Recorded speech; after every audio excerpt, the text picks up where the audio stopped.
Minhas queridas e meus queridos, boa noite a todas e todos.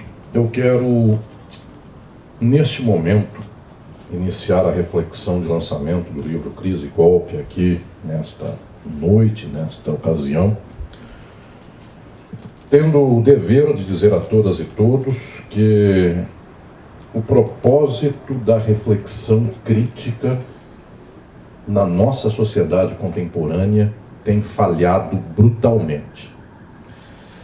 A maior parte das leituras críticas sobre o momento presente do Brasil, seja econômico, político, cultural, social e sobre o mundo, tem sido apenas o negativo do horror da leitura reacionária.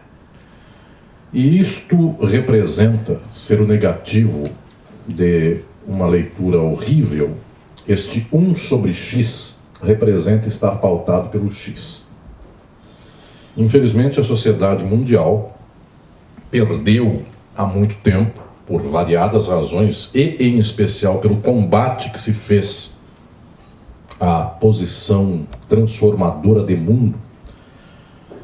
A sociedade mundial perdeu há muito tempo a capacidade de reivindicar, de estabelecer as premissas pelas quais a crítica deve se fincar no solo de nossa sociedade. Nós perdemos, e é isso que devemos resgatar. Devemos necessariamente ter em mente, mais uma vez, a crítica ao capitalismo. Não está na moda. Sei, as senhoras e os senhores sabem disso. Nós estamos no tempo presente, pelo menos há 30 ou 40 anos, criticando questões pontuais, na ideia de que um pontinho aqui, outro pontinho lá, uma pequena luta aqui, uma enorme luta lá, porque nenhuma luta é pequena, desde que há um ser humano sofrendo, explorado ou oprimido, nenhuma luta é minúscula. No entanto, nós nos esquecemos, olvidamos o fato de que as lutas têm que começar e têm que chegar ao ponto central daquilo que estrutura a nossa sociedade. E aquilo que estrutura a nossa sociedade é um modo de produção capitalista. Eu não tenho ilusão nenhuma, aos que estão me acompanhando pelos meios eletrônicos, as senhoras e os senhores aqui presentes, eu não tenho dúvida alguma de que aquilo que nós estamos vivendo hoje no Brasil é fundamentalmente uma crise do capitalismo, Brasil e mundo. E inclusive o modo pelo qual reagimos a essa crise, propomos meios de transformação dessa crise, tudo isso também se deve ao fato de que somos produtos, reféns de uma lógica capitalista. Pasmem, senhoras e senhores, o povo é de direita porque a classe média é de esquerda. E isso se chama luta de classes. E como por um acaso um pedaço da classe média tem o sinal de uma certa crítica social, o povo que odeia a classe média tem que ter o sinal contrário. E então, absurdamente, nós encontramos um tempo no mundo no qual os intelectuais, alguns deles foram à esquerda e o povo foi à direita, inclusive por contraste e por luta de classe. Aquele que tem tempo de ler um livro é inimigo de quem não tem tempo de ler nada. Isto o povo sente. Porque aquele que está trabalhando no caixa do supermercado e que ainda não venceu a sua jornada de trabalho nesse minuto e fica sabendo que alguém está fazendo uma teorização sobre Lacan após vencer centenas e milhares de páginas dos seminários de Lacan, de esquerda é quem leu Lacan, de direita é quem está no caixa do supermercado. Este que está no caixa do supermercado, que é proto-fascista, ou ela que é proto-fascista, eles estão numa posição de luta de classes, porque esta pessoa não consegue ler nada, não consegue ter tempo para ler nada, nem cabedal cultural, nem situação de contexto de conversa com ninguém, e quem vem encher o saco com Lacan é seu inimigo. E quem vem encher o saco com inclusão, respeito ao outro, qualquer coisa, é também seu inimigo.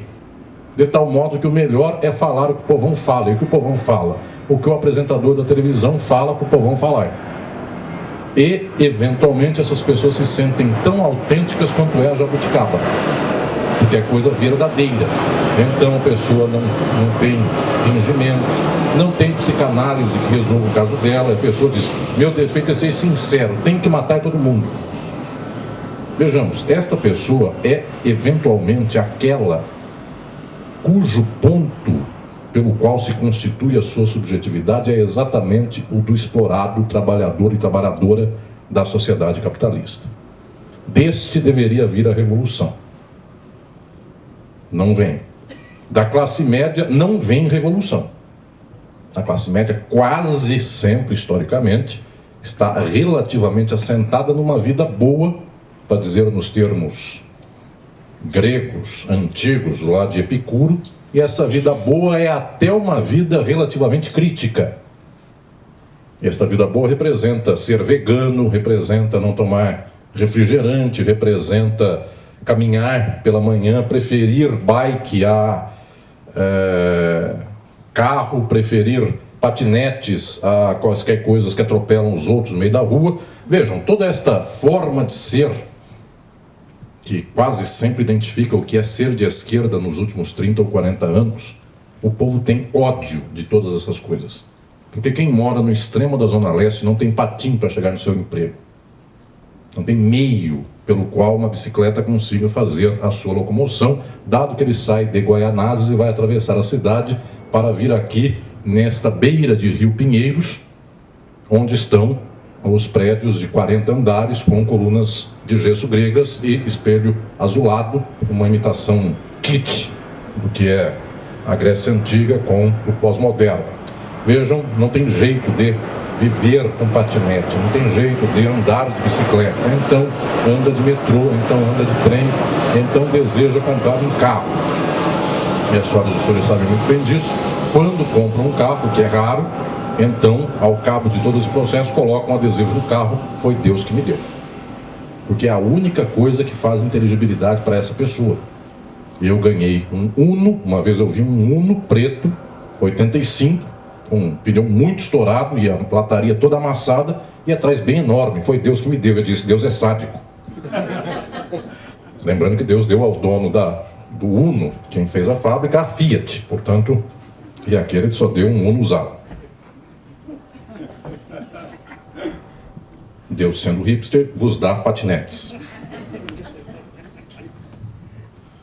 Estou dizendo que vivemos num tempo de descompasso. E esse descompasso se deve a uma causa material e à ausência de interpretação teórica dessa causa material. Nós abandonamos a interpretação, a leitura de mundo e a crítica política e social do capitalismo. Por causa disso, quase nunca os debates atuais falam de coisas como pão, terra, casa, paz, como falava o velho Lenin, para quem, se eu não tenho um povo educado politicamente, eu tenho que dar palavra de ordem. E vinham lá alguns comunistas mais bolcheviques radicais que o próprio Lenin e diziam: palavra de ordem é materialismo histórico dialético. E isso o povão da Rússia não entendia. Ele disse: é pão, é terra, é casa, é paz. Vejam, senhoras e senhores, pão tem faltado, terra tem faltado a quem trabalha, teto tem faltado também à maioria da população, e paz se resolve nesta forma esdrúxula que temos hoje, pela qual as pessoas então votam em quem tem a arma maior. Aí vem de novo Lacan, mas em especial não precisa nem dele, vem o Freud para dizer o desejo da arma um pouquinho maior, estes calibres um pouquinho maiores que faltam à potência de mundo da maioria das pessoas.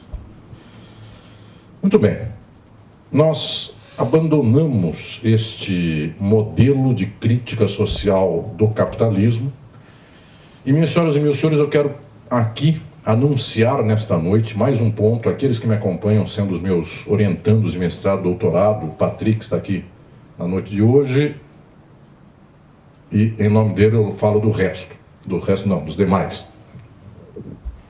A Camila, inclusive, que é a madrinha deste encontro, etc. Eu insisto muito com o fato de que nós lemos erradamente as razões pelas quais perdemos o ímpeto da transformação social concreta pelas suas determinações econômicas. É um absurdo aquela que venham dizer que nós trocamos de debate de esquerda porque então mulheres, negros, LGBTs chegaram com seus debates e esses debates não são econômicos, são da opressão e não da exploração, e por causa disso a exploração ficou de lado e agora só se fala em identidade. Isso é um absurdo, porque toda a luta da transformação social contra a exploração é também uma luta antirracista, antimachista, antipatriarcal e anti-homofóbica, e contra a xenofobia. Portanto, as lutas identitárias são as lutas necessárias num complexo de lutas de transformação social.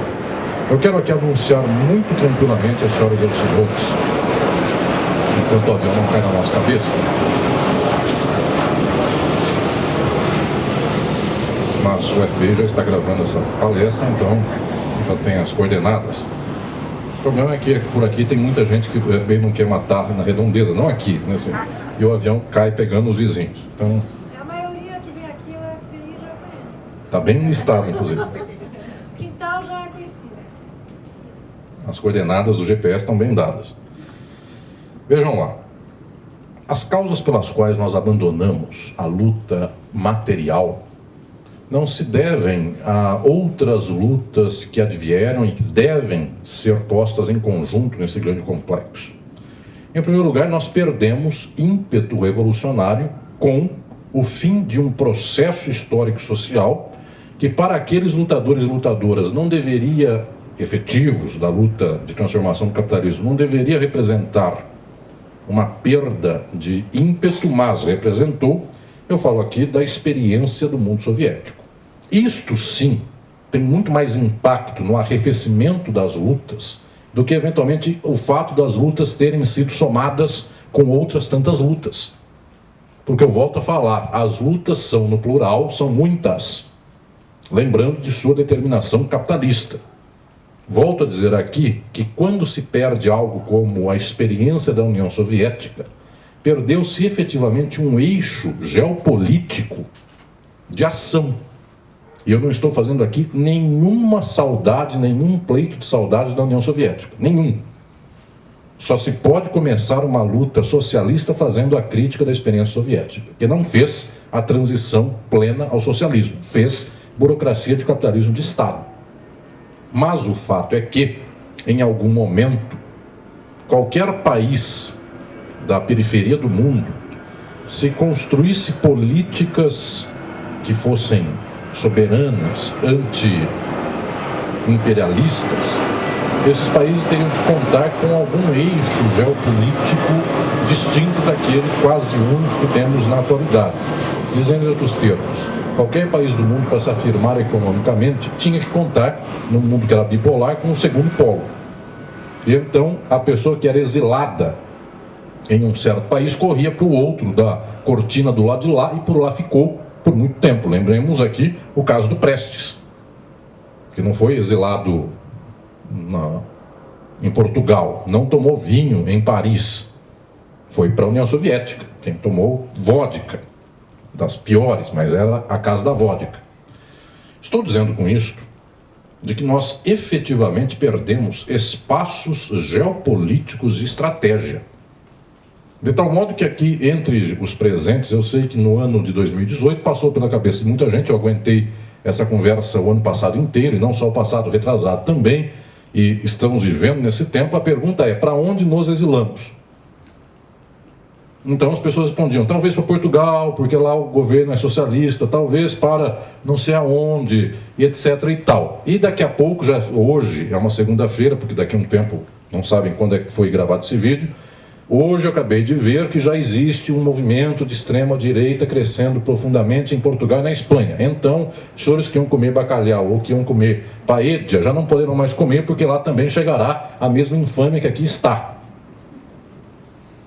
De tal modo que tem restado pouca coisa, eventualmente Angola, mas ninguém aqui dos presentes gostaria de ir para Angola. Para todo mundo tem sugerido Angola, mas as pessoas rejeitam profundamente essa hipótese. É um país maravilhoso, lancei Estado e Forma Política lá em Angola, é uma gente nossa.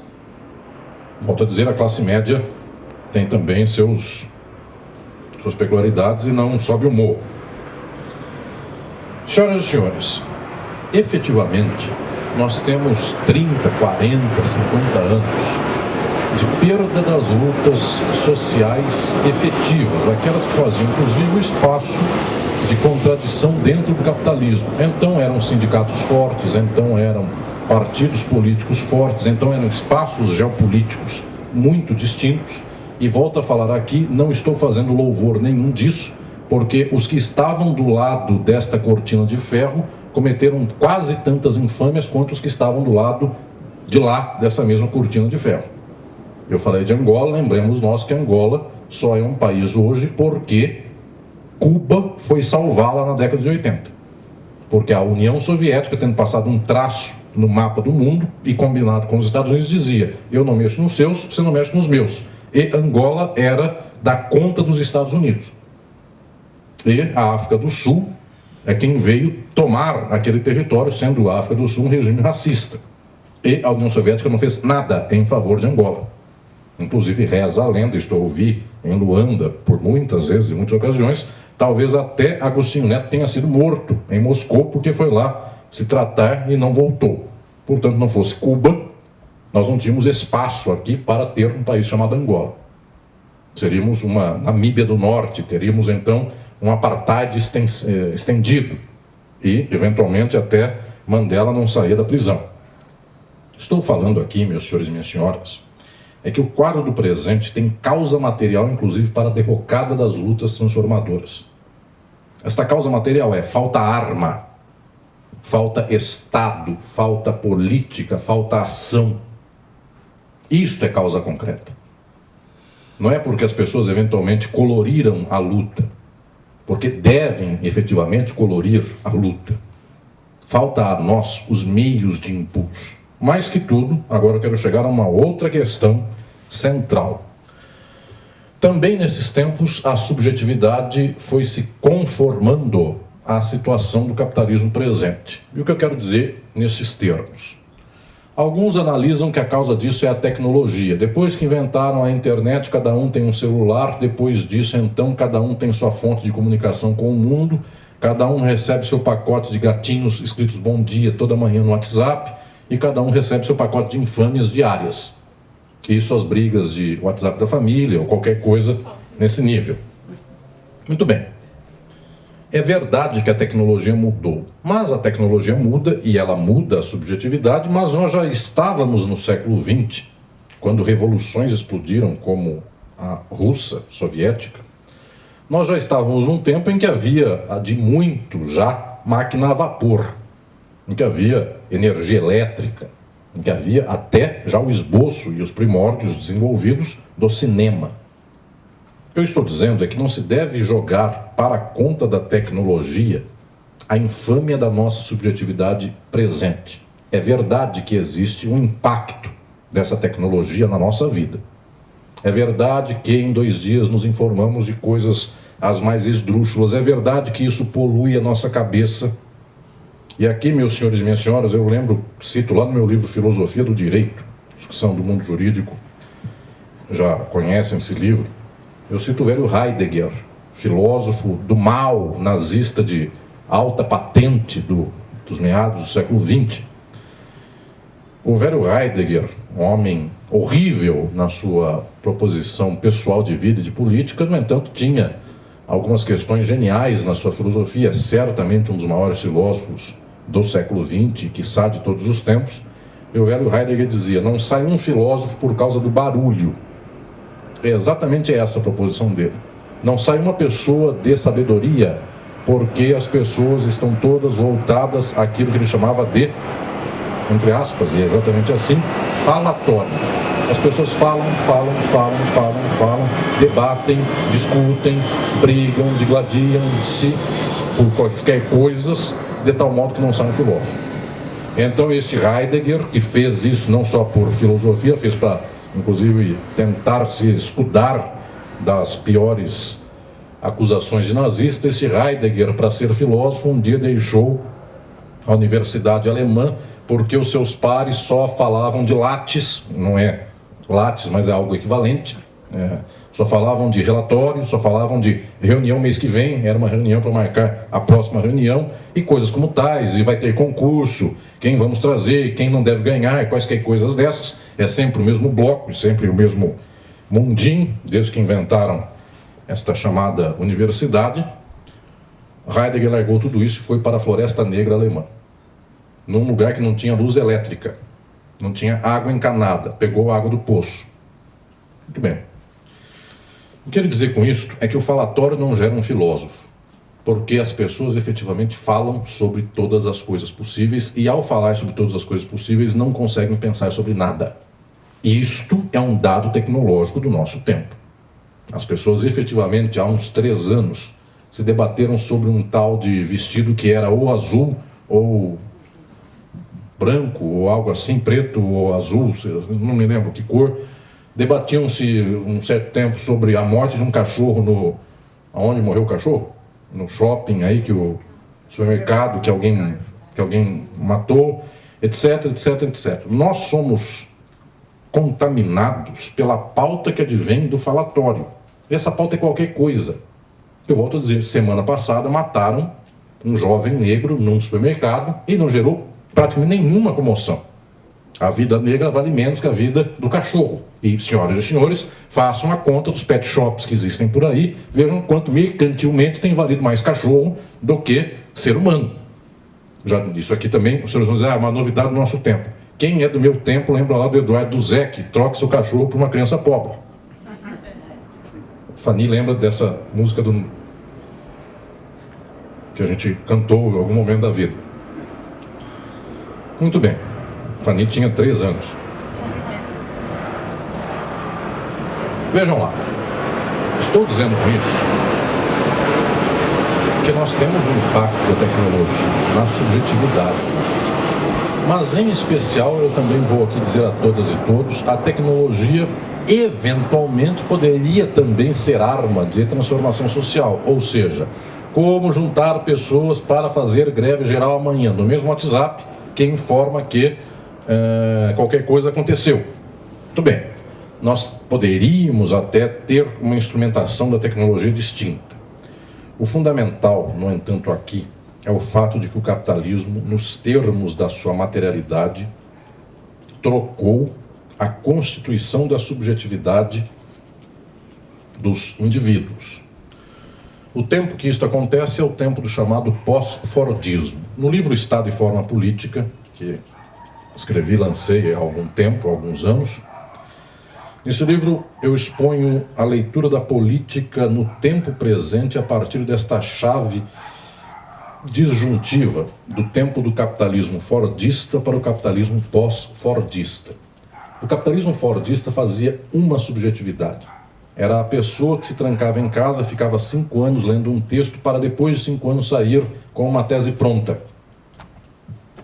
Era isso. O tempo do pós-fordismo é distinto. A pessoa põe no Facebook, passei no mestrado, logo em seguida, começando as aulas, ao final do ano de aulas de mestrado, encerrando as atividades das aulas.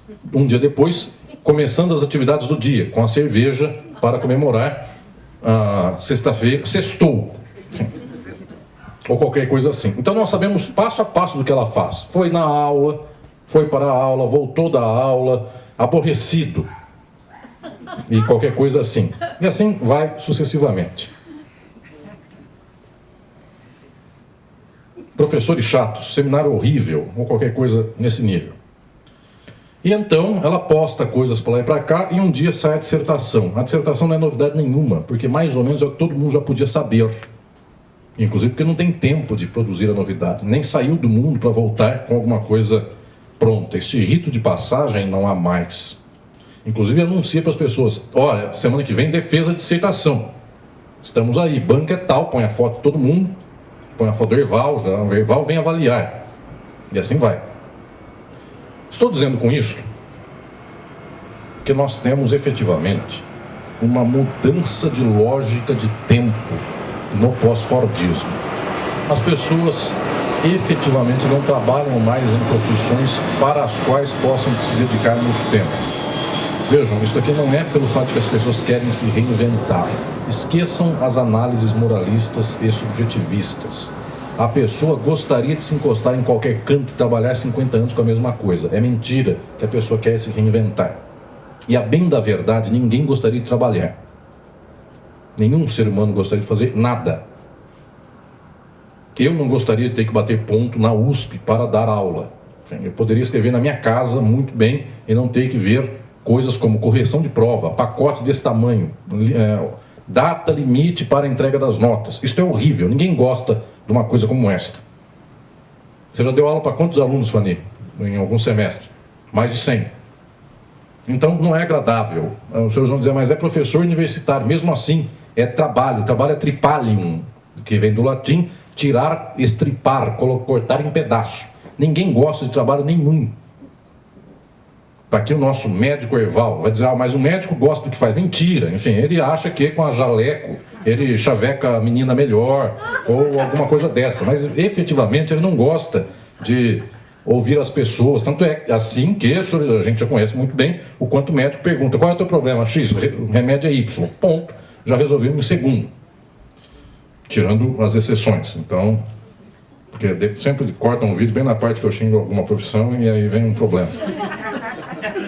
Excetuados os grandes médicos e médicas, enfim. A exceção é que não olha para o olho do paciente.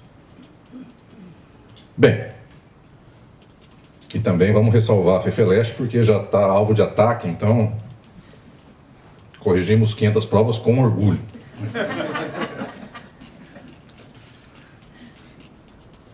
No Largo de São Francisco, a Fefeleste corrige. No Largo de São Francisco, tirando eu mais 3, o resto é o método da escada. Taca e, enfim, de 10 a 0, conforme o degrau. E tá bom. Ninguém nunca reclamou. Vejam lá. E também é mentira. Enfim, eu preciso sempre lembrar isso antes que alguém se ofenda por lá e diga que ofendi a faculdade. Bom, a causa profunda é uma causa econômica. As pessoas não gostariam de trabalhar, ou tendo que trabalhar, gostariam de ficar fazendo a mesma coisa a vida inteira. No entanto, alguém sai de caixa do supermercado, vai ser Uber, depois vai trabalhar na cantina, depois ele vai se reinventar e vai ser atendente de telemarketing da empresa X, depois ele vai trabalhar na empresa Y. Não é porque ele está se reinventando a cada dia, está descobrindo novas oportunidades. É porque as condições da exploração do trabalho assalariado se tornam tão degradantes numa sociedade da acumulação, cuja valoração está em crise, que então as pessoas têm que se virar com o que têm. E efetivamente, o esgarçamento social, desde a década de 70 até hoje, é de tal modo posto, que nós temos efetivamente na atualidade mais diferença entre a riqueza e a pobreza do que tínhamos na década de 60. Muito mais.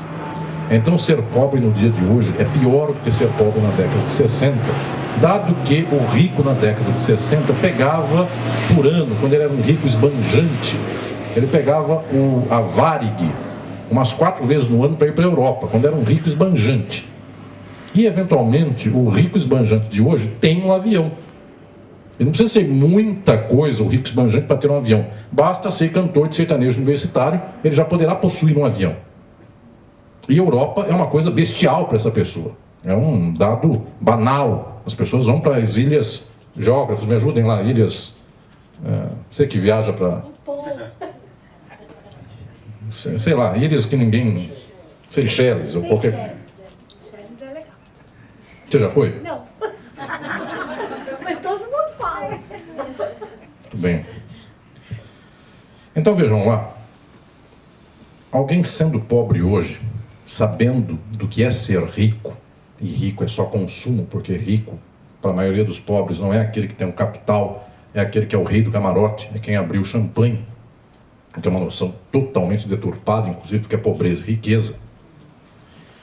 Coisas como tais fazem um certo perfil de subjetividade que tem um apelo enorme para a consumação imediata da sua própria vida. Então as pessoas efetivamente não querem deixar o gozo da vida para depois. Em nenhum momento de nenhuma sociedade o desejo de gozar deixou de ser posto e presente. O fato é que certas modalidades de estruturação da produção no capitalismo exigiam das pessoas um certo ritmo de subjetividade e de vida que pudesse fazer uma contenção do presente em prol do futuro. O que eu quero dizer por isso? Mulheres e homens de 1910 e 20 poderiam dizer: eu vou economizar totalmente, vou trabalhar sem quase nenhuma condição, mas meu filho vai estudar e vai fazer faculdade. Era uma lógica de alguém que aguentava subjetivamente não comer para o filho fazer faculdade. Essa lógica vem até quase recentemente para nós. Hoje é uma segunda-feira, estou falando isso aqui não por vocês, que sabem, enfim, é como jornal. Quando eu compro jornal, infelizmente eu compro ainda jornal de papel na banca, e todo dia eu digo lá para o meu camarada Silva, que ele vai ver esse vídeo, e é um camarada nosso de esquerda. Eu digo: a única verdade desse jornal é a data. É que eu só compro para saber se alguém morreu, qualquer coisa assim. E quem tem que morrer não morre, né? Sempre sai do hospital. Eu não estou falando genericamente.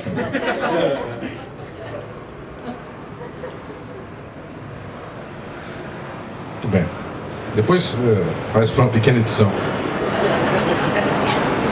Se você gostar de mim. Vamos lá. Quando nós temos uma situação na qual a nossa subjetividade tem demandas que são muito presentes, nós cambiamos a estruturação, inclusive, daquilo que nos dá o sentido da ação política. Eu dizia que um pai e uma mãe, em 1920, podiam falar assim: eu não como, eu não viajo, meu filho faz uma faculdade. Eu estava dizendo que hoje, segunda-feira, eu fui à minha faculdade de Direito, no Largo São Francisco, e hoje é o dia do início das aulas. Então passei por aquela multidão de calouros e vi um senhor, relativamente com uma estampa pessoal humilde, provavelmente um homem trabalhador, que estava encostado num canto, numa coluna das arcadas, com o seu filho. E ele estava olhando para aquilo muito assustado, e o filho também, certamente estava com medo do filho levar trote ou qualquer coisa dessa. E mais que tudo, havia um descompasso de sociabilidade, porque metade daquela gente que passou no vestibular se conhece dos mesmos colégios de São Paulo. Então essa gente já se conhece, mesmo quem não se conhece, tem o mesmo traquejo de falar: vai ter um churras nesse fim de semana e vai ser de buenas e qualquer coisa assim. Então o linguajar é o mesmo, é um linguajar hipster, enfim, esse aí que vocês gostam. Enfim, e um churras vegano, inclusive, para quem se sente representado, é um churras de cogumelo com berinjela. Dependendo do cogumelo. Não, é normal. Isso foi década de 70. Estamos na década de 2010. Década do fascismo. O fascismo não tem cogumelo. Vejam lá. Estou falando aqui que existe uma pessoa que eventualmente eu vi hoje, na segunda-feira, parou o seu dia de serviço para levar o filho num lugar que é muito diferente da sua vida cotidiana, e estava por lá com medo de levar trote o filho, ou o filho ser morto, porque de vez em quando matam alunos nos trotes, ou quaisquer coisas assim. Na medicina fazem de vez em quando coisas como essas, e eventualmente esse pai perdeu o dia para fazer isso. E o filho não sabe bem como se entrosar com aquela pessoal que é a playboyzada. Muito bem. Estou dizendo com isso que nós temos, por quase posição de mundo, gente que perde o presente em prol do futuro. Só que cada vez menos. O que eu quero falar é nesse sentido. As pessoas efetivamente precisam trabalhar de qualquer jeito, precisam fazer qualquer coisa, e elas têm um impulso na vida de não perder amizades. Elas têm um Facebook, o Facebook tem 1000 curtidas. Se eventualmente elas não são minions, as curtidas caem para 150, e quem já teve 1000 Só ter 150 é horrível. Quem perdeu amigo do Facebook se sente uma pessoa altamente desprestigiada. E vejam, tem até lógica. E qual é a lógica disso? Eu preciso ter amigos no Facebook porque eu preciso de trampo. E se eu não tiver gente com a qual eu converso, chama networking. Os senhores e senhoras aqui que são da ADM, gente do mundo business, tem até uma lógica isso. Eu preciso aguentar gente esquisita, eu preciso ir em festa de casamento, eu preciso ouvir festa de 15 anos da minha filha, o nome dela é Jéssica e etc e tal, lá, Jennifer, né? Jéssica é do outro tempo. Muito bem, eu preciso dessas coisas porque eu preciso ter contato, porque eu preciso de emprego. Então as pessoas têm muita justificativa pela qual elas não reagem contra um fascista. Elas não escrevem no Facebook contra uma manada. Porque se ela for contra a manada, ela perdeu o mínimo da sociabilidade. O mínimo da vida nos dispositivos que a vida oferece. E sendo um mundo de horror, nós perdemos coisas como, por exemplo, essa dignidade pessoal de mandar tudo para o inferno. E todas as pessoas, enfim, eu as odeio. Observem como no passado havia muito isso em famílias. 1910, 20, 30, 50, 60, isso até então existia. O pai que, por conta de uma petição de princípio, brigou com todo o resto da família e proibiu os filhos de conversar com os primos, com a tia, com a avó e cortou relações. E nunca mais voltou a falar. Isso havia, antigamente, gente que cortava relação com o vizinho.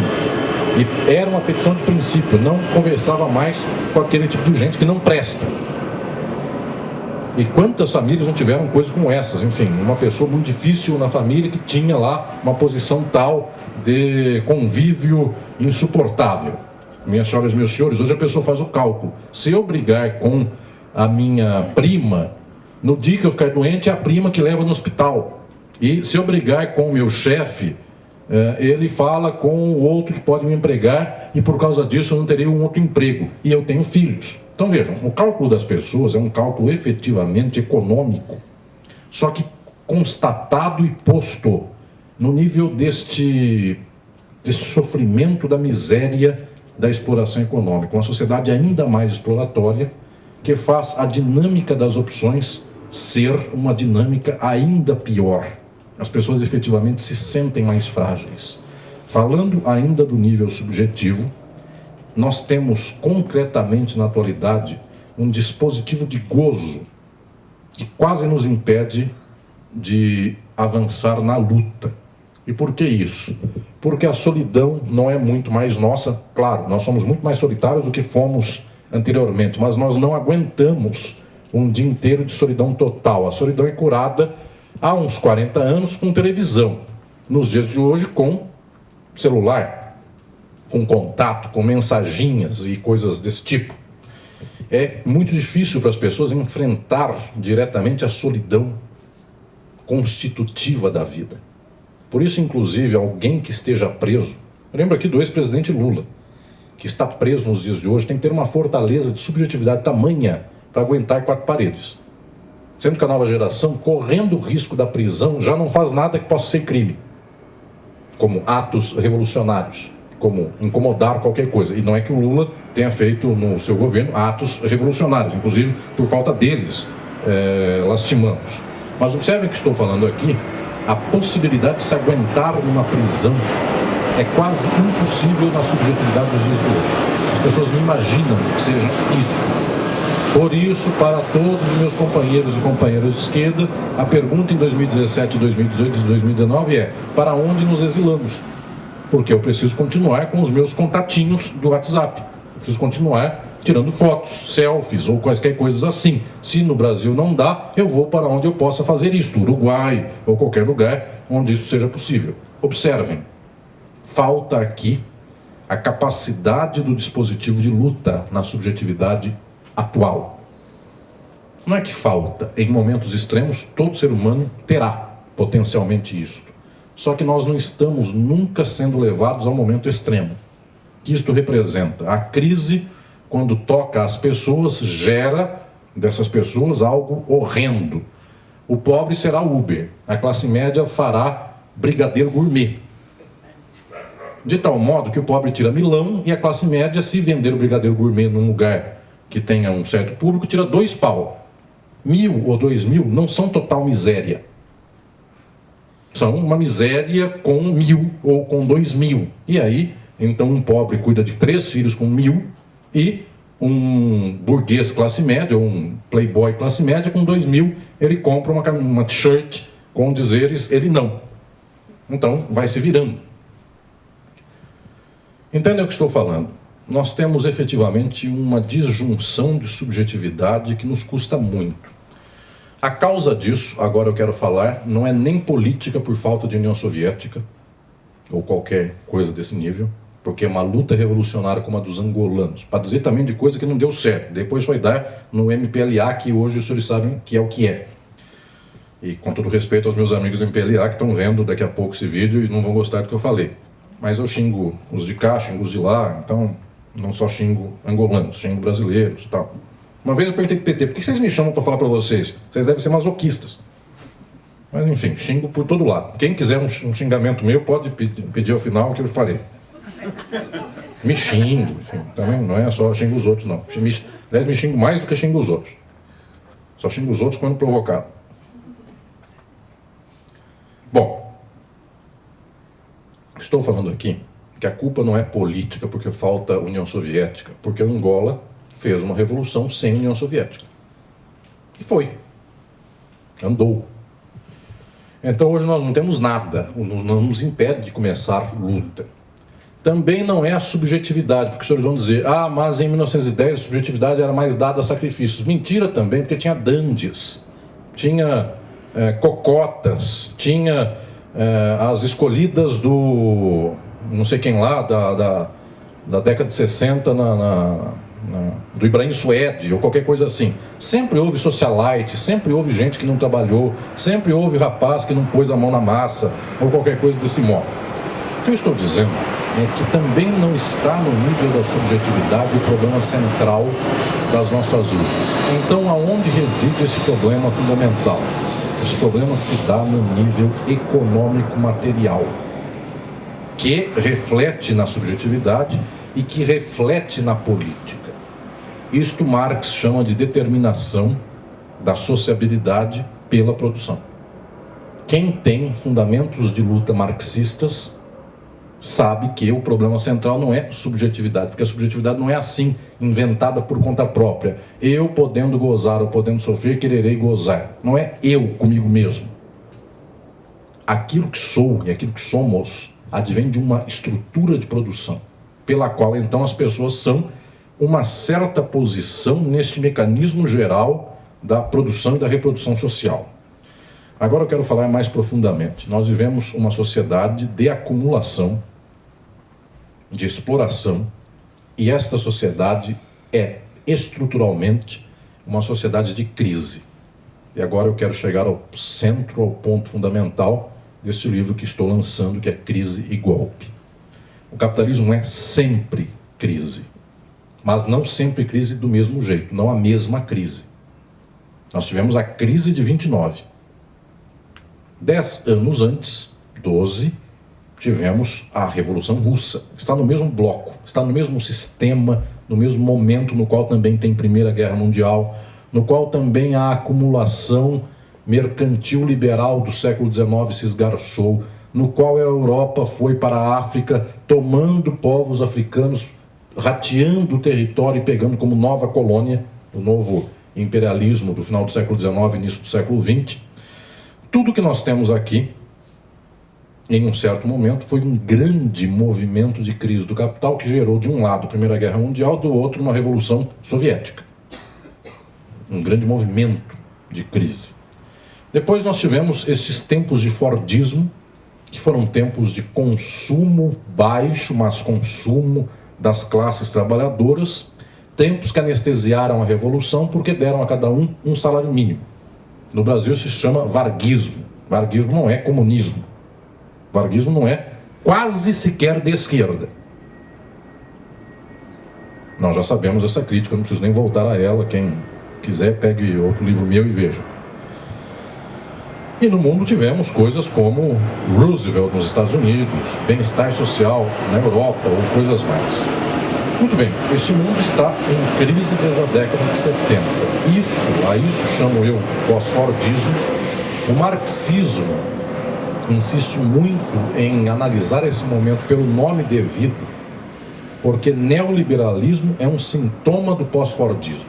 Só que se eu começar a falar por neoliberalismo, eu situei na política um problema que é econômico.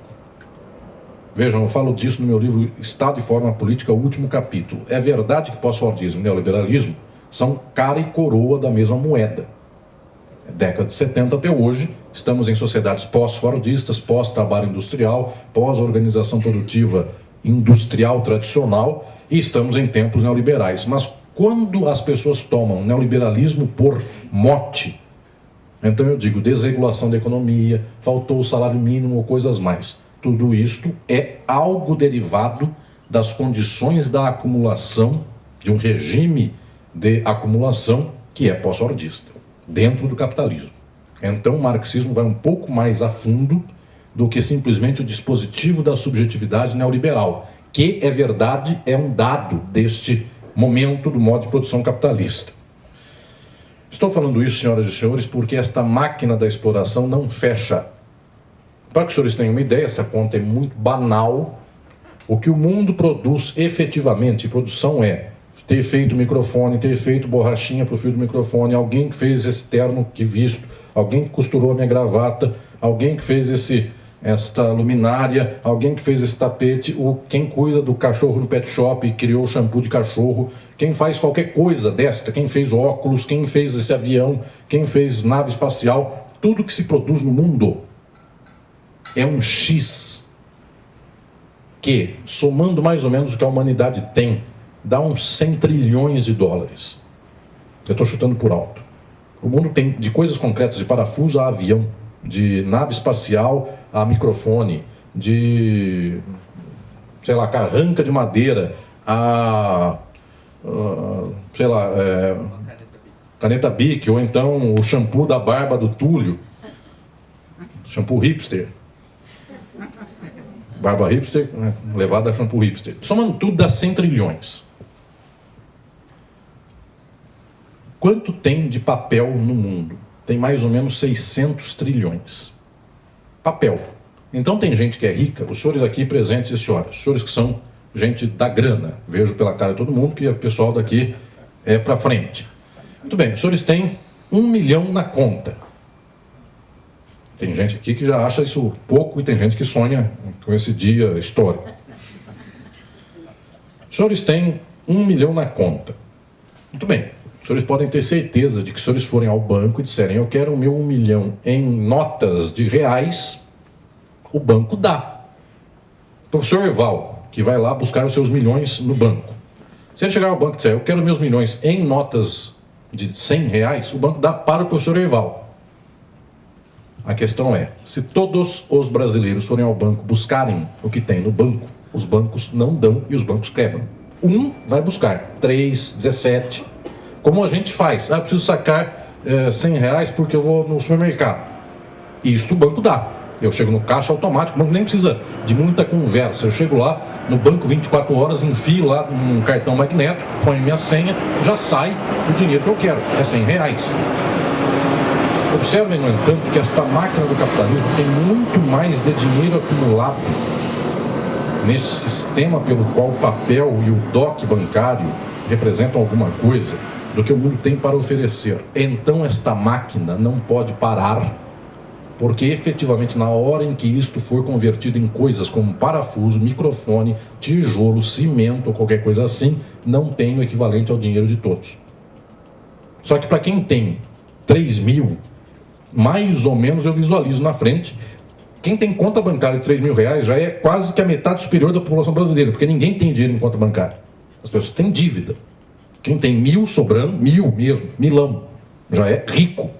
Portanto, já tem uma posição superior. Quem tem 1 milhão é outra coisa. Vejam lá, estou dizendo aqui, nós temos efetivamente uma sociedade calcada na crise. E por que isso se dá? Porque nós não temos efetivamente mecanismos de liquidez desta montanha de capital que circula pelo mundo. E esta produção das coisas do mundo não é suficiente para essa ciranda acontecer.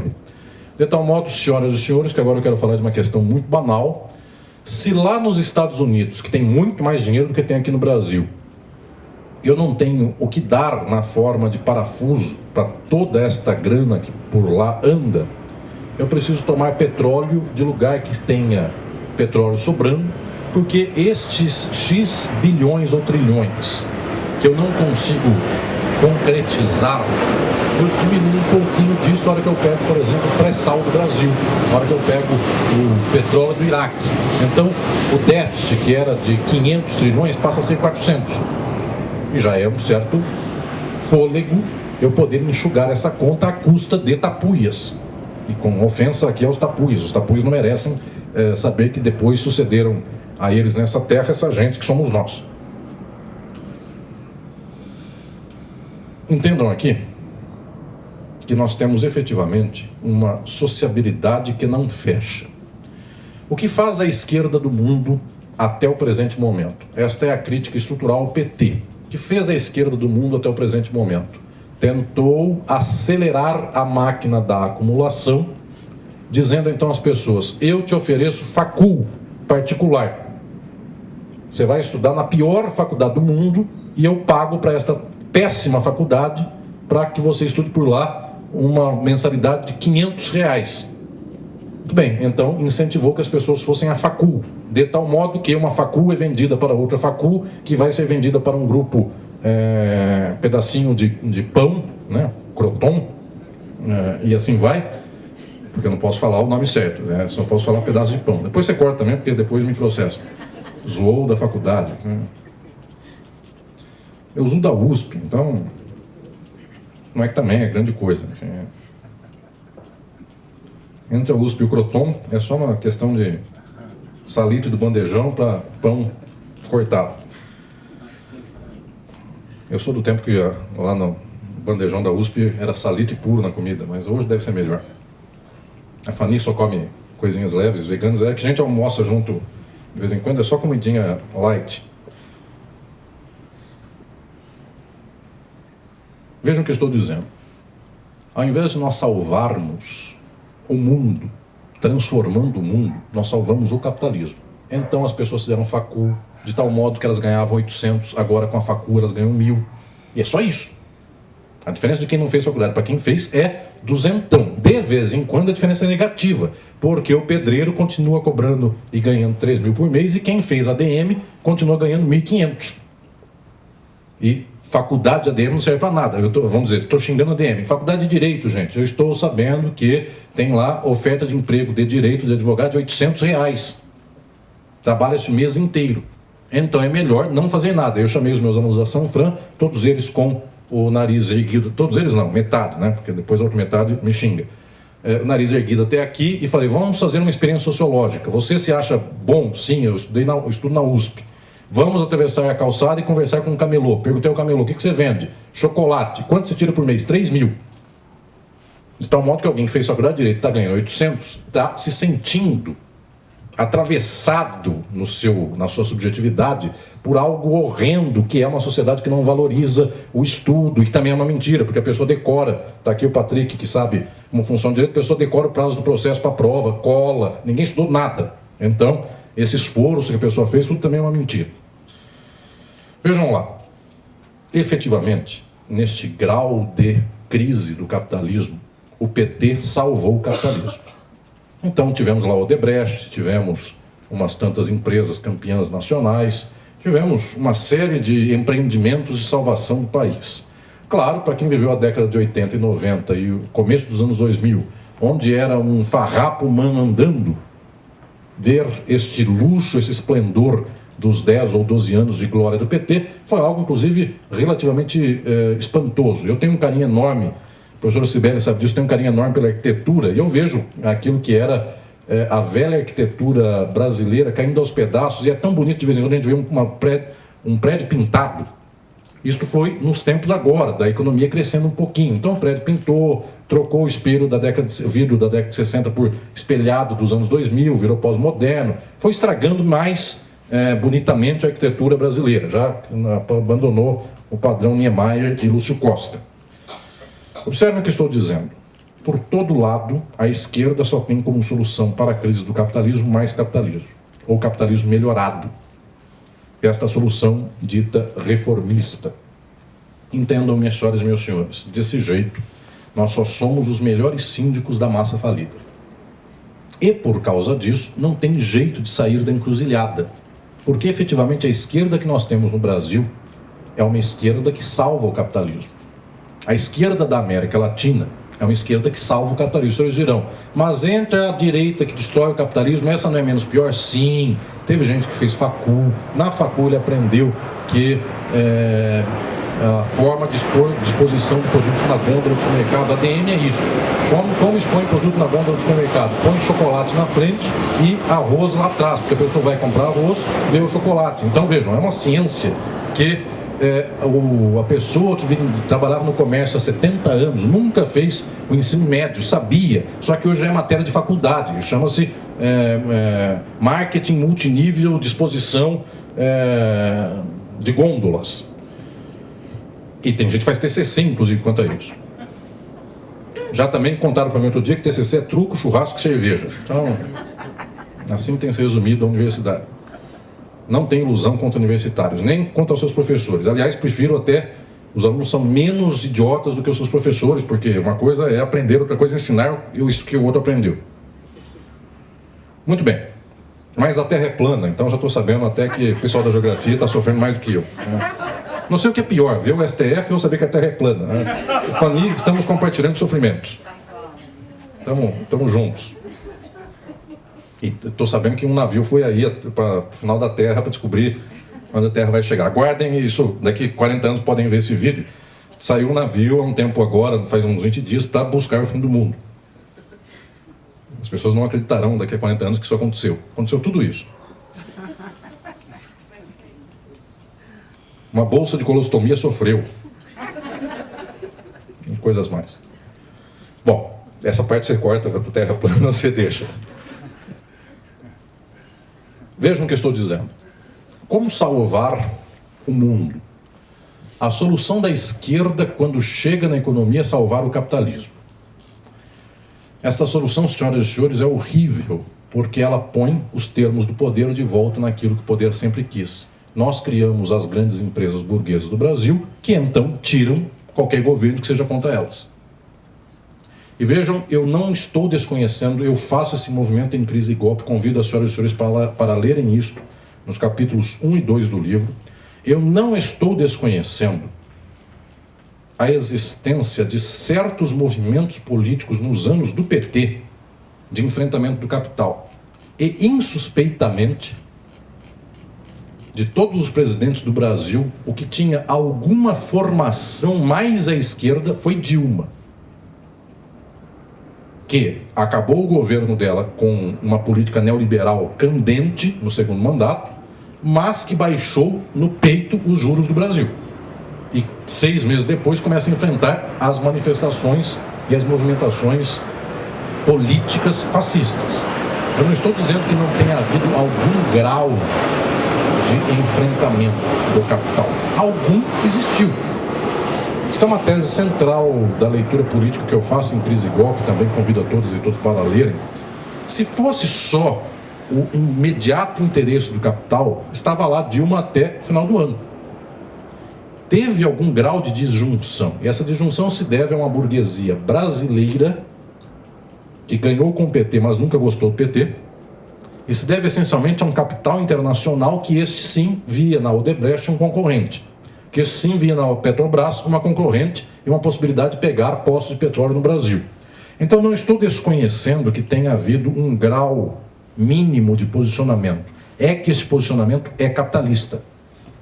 Vejam, Minha Casa Minha Vida não foi construída por mutirão, nem por conjunto de formação de construção civil dos trabalhadores e trabalhadoras. Foi construído por grandes empresas brasileiras e multinacionais que compravam um terreno no fim de qualquer cidade e construíam por lá um prédio. Faz 3 meses eu fui fazer uma conferência, me pediram por 5 anos e eu não tinha data, porque tinha que fazer uma longa viagem, mas de tanto me pedirem, eu fui com muito carinho fazer uma conferência em Iguatu, no Ceará. Para Iguatu nunca tinha ido. Fui até Juazeiro várias vezes, o Crato, Fortaleza por todos os tempos, mas Iguatu nunca fui. Muito bem, chegando em Iguatu para fazer uma conferência missionária naquela cidade, enfim, fui levar a palavra, né, das capitais, para aquela cidade, uma estradona imensa, sem nenhuma, 150 quilômetros do aeroporto de Juazeiro, uma estradona imensa, onde só se passa por uma ou duas cidades. De longe, a uns 10 quilômetros, eu vi Iguatu. O motorista me disse, lá está Iguatu. 10 quilômetros. Eu ando mais 500 metros, tem, no meio do nada, um conjunto de 12 edifícios, quase sendo acabados, quase no final da construção. 12 edifícios no meio do mato. Eu perguntei, o que é isso aqui? É o Minha Casa Minha Vida. Eu falei, de que cidade? De Iguatu. Eu falei, mas por que foi feito aqui? Ah, porque o dono da construtora tinha esse terreno, que é tecnicamente um sítio no meio do nada. 9 quilômetros depois se chega a Iguatu. E destes casas até Iguatu não tem nada, a não ser os sítios. Não tem nada no sentido de urbe. Entendo, minhas senhoras e meus senhores, eu vi em Iguatu um punhado de prédios no nada. Nada, isolados do nada. Então elas não têm escola, elas não têm uma farmácia, não têm um bar, não tem nada. E, para imitar São Paulo, é um condomínio fechado. Então tem um muro, lá se entra e não tem nada lá dentro. Muito bem, isto é o que nós fizemos em 12 anos de elevação do capitalismo nacional. Gente que mora a 10 quilômetros da cidade e que tem que pegar carro para ir para lá, para a cidade, e não tem um bar para poder sociabilizar. Certamente vai dar um nome para esse condomínio de Alphaville, alguma coisa assim. Granja, qualquer coisa nesse modo.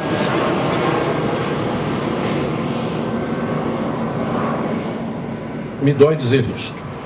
Não tem solução nenhuma proposta reformista do capitalismo. Inclusive porque o Lula não foi um homem de arestas, não foi um homem de xingar os outros. Vejam, o nível de xingamento que ele faz é zero perto do que faz o atual mandatário do país. É um homem até doce. O que eu estou dizendo é que não faltou habilidade. Habilidade para consertar o capitalismo tivemos até demais. Gente entusiasta, gente que levou para frente o empreendimento nacional capitalista. A questão central é que nós precisamos necessariamente começar a arraigar a luta de superação do capitalismo. Eu não tenho ilusão quanto ao material humano que temos. Da gente não sai revolução. Eu não estou xingando vocês, não vim aqui xingar vocês, vim me xingar. Estou me xingando. Isso quer dizer, na hora H, nós não somos capazes de enfrentar lama, nós não somos o general Vo Diap do Vietnã, que fez estratégias de guerra, nós temos medo do guarda da esquina que dirá do FBI, nós não somos capazes de fazer esta revolução. O fato é que a miséria social, que hoje é mundial, pode gerar esta classe explorada sem nada no mundo todo.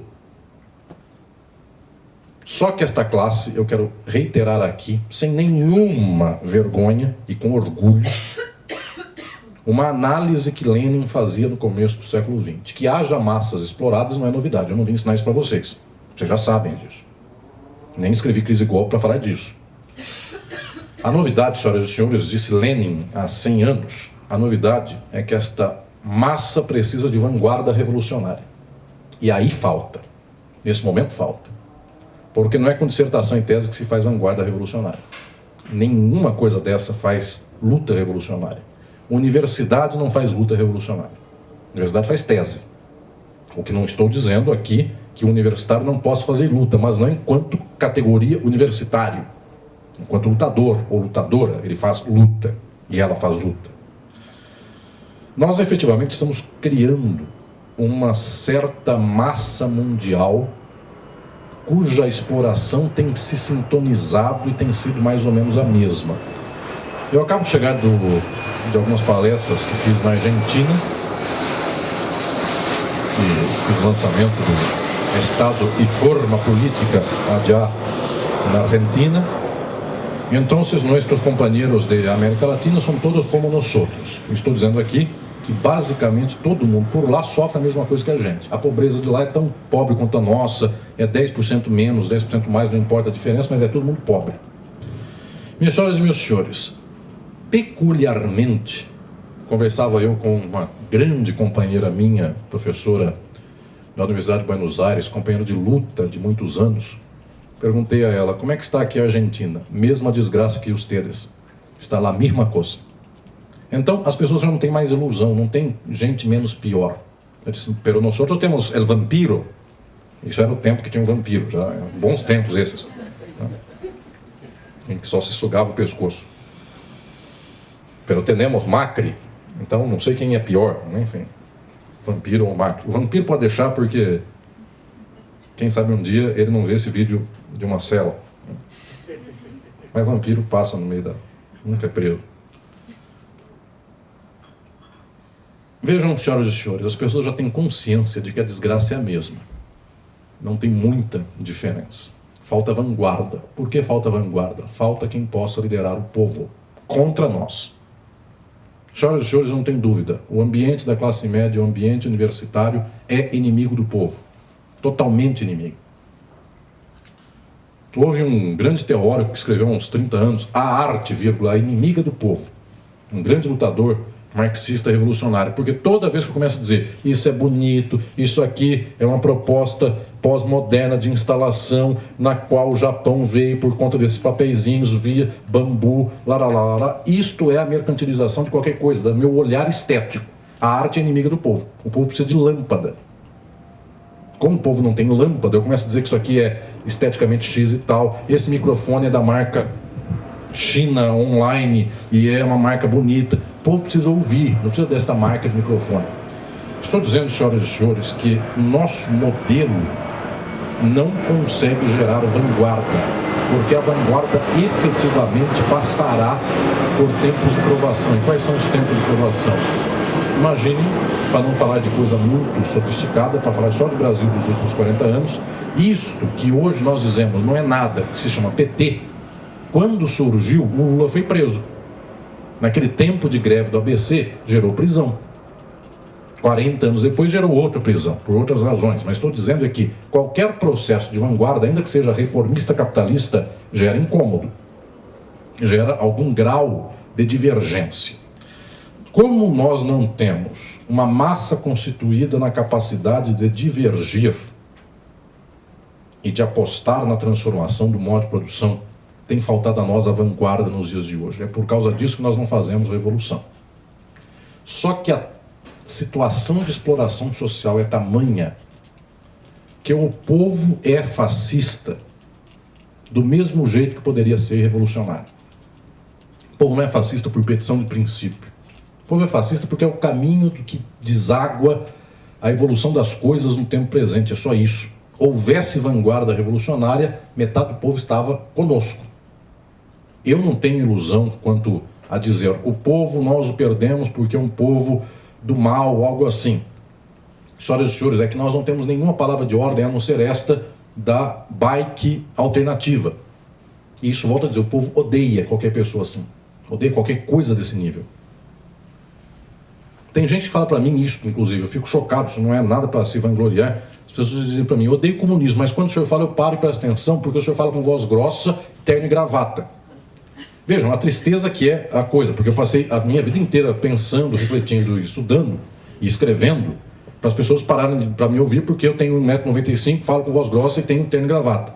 Eu tentando entender melhor, porque a pessoa fala isso, é um fascista qualquer. A resposta é, porque o senhor fala e eu sei que o senhor está falando uma coisa responsável e o senhor está cuidando de mim.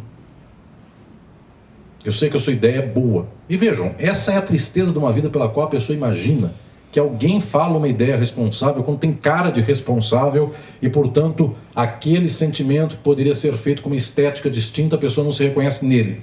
Metade disso é errado, só que a outra metade que eu quero aqui explorar nesse momento é o fato de que quando nós dizemos façamos um mundo alternativo, bike para todos, efetivamente para quem pega 4 horas de trem e metrô todo dia, isso não quer dizer nada. Essa estética é totalmente distinta.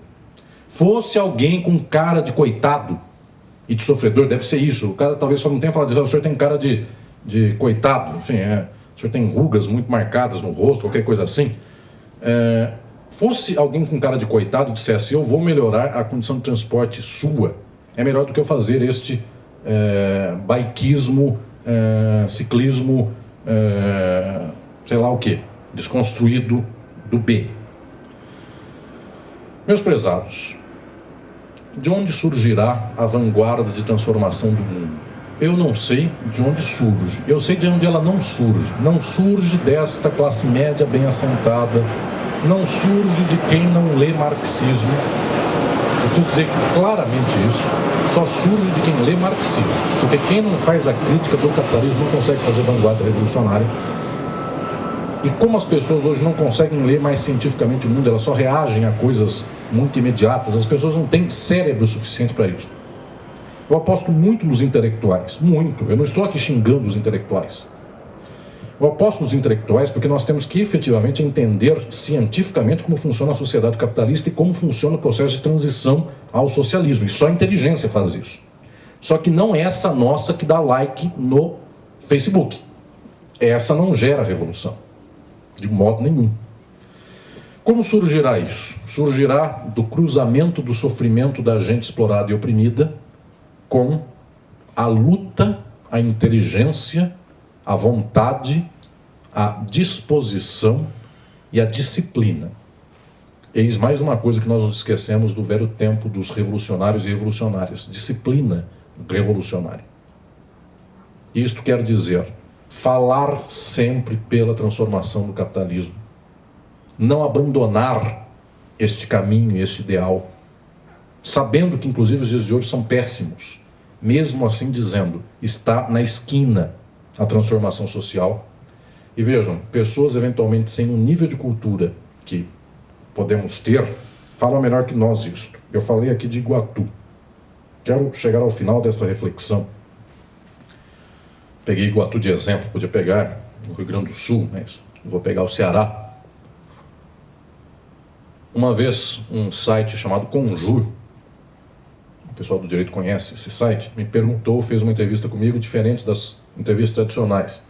Ao invés de perguntar sobre direito, filosofia do direito, ou qualquer coisa assim, pediu para eu falar de estética. E toda a minha formação e meu gosto estético.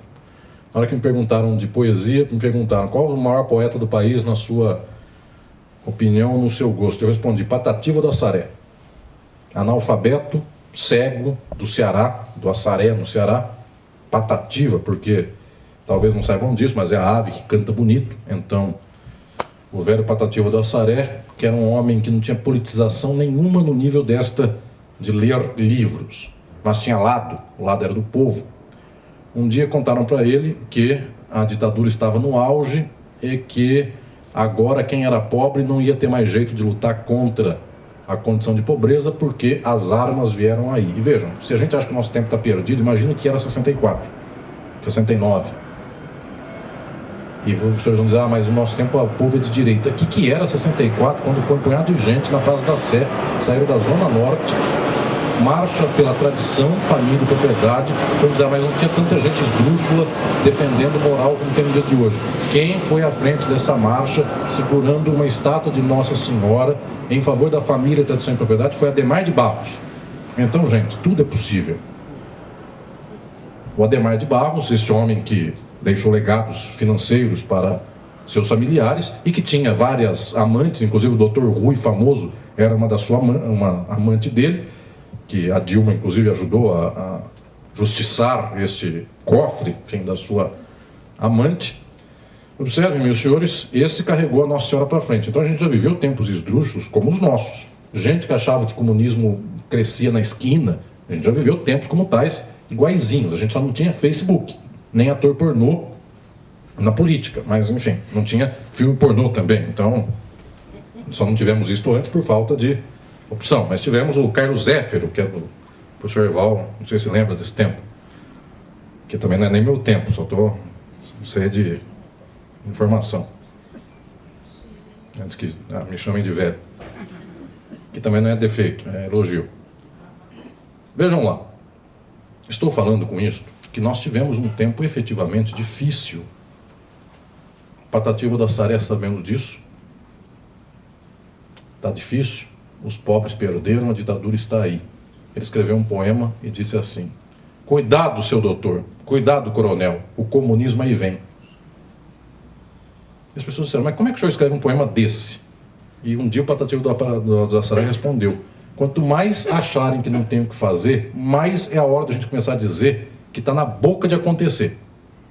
Quanto mais alguém achar que não tem jeito do comunismo chegar, tem que falar, ele vai vir amanhã.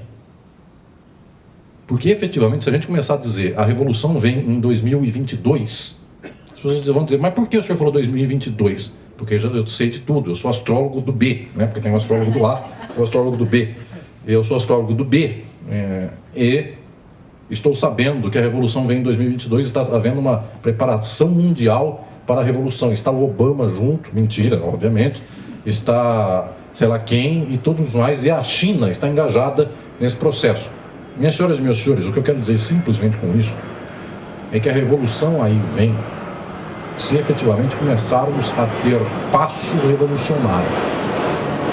O nosso tempo não tem obrigação de resolver o mundo, o nosso tempo tem obrigação de começar a tentar resolver o mundo. Eu escrevi Crise e Golpe para fazer a radiografia mais profunda sobre o momento presente. Eu não me conformava com esta narrativa moralista de acusar os pobres de serem de direita e bastar-se nisso. Não me conformava com a narrativa jurídica de ficar dizendo, juiz, como é que você pode julgar esse de um jeito, aquele do outro? Minhas senhoras e meus senhores, em todos os tempos da história da humanidade, os juízes fizeram isto. E estão aqui desembargadoras e juízes, eu também não vou xingar o judiciário, eu vou xingar a minha classe, que é a advocacia. Advogado vendido são todos, juízes vendidos são quase todos, tirando 5, tirando quem está aqui, mais 5. Advogados também, tirando, aqui tem alguns, e mais 5 também são isso. Promotores, tirando 3 que eu conheço, os demais são assim, etc. Salvam os defensores, então salvam 17 no meio de 1 milhão de defensores. Observem, eu não queria juízo moral, eu não queria fazer esta análise esdrúxula do porquê um juiz cometeu tal coisa, do porquê a lei valeu para o José e não valeu para o João. Eu queria fazer a análise profunda, esta que não dá ibope, que chegasse à causa da sociabilidade do capitalismo no caso brasileiro. Isto eu lego às senhoras e aos senhores neste livro que é Crise e Golpe, que estou lançando nesta noite. Mas em especial, eu fiz esta análise profunda numa grande esperança. Eu não sei se 17 era pior do que hoje, ou se era melhor do que hoje. Eu sei que cada tempo inventou de um jeito. Eu sei que o Lenin fez uma revolução quando ninguém acreditava que ela seria feita. Eu sei que também, junto com o Lenin, tinha muito pouca gente. Eram poucos os bolcheviques. Tinha a Kollontai, tinha o Trotsky, tinha o Stalin, tinha vários e várias, mas não era a maioria da população russa. E o processo foi. Eu ainda não perdi uma certeza. A causa da determinação econômica é a profundidade científica de como funciona a sociedade. Traduzindo em termos muito claros, companheiras e companheiros, o povo é explorado, ainda que ele creia que é por causa de Jesus ou falta de Jesus. O povo é explorado e não tem WhatsApp suficiente para fazer lavagem cerebral infinita no povo. A dor de ser explorado é mais profunda e material do que a constituição ideológica que fala ao explorado que ele não é explorado.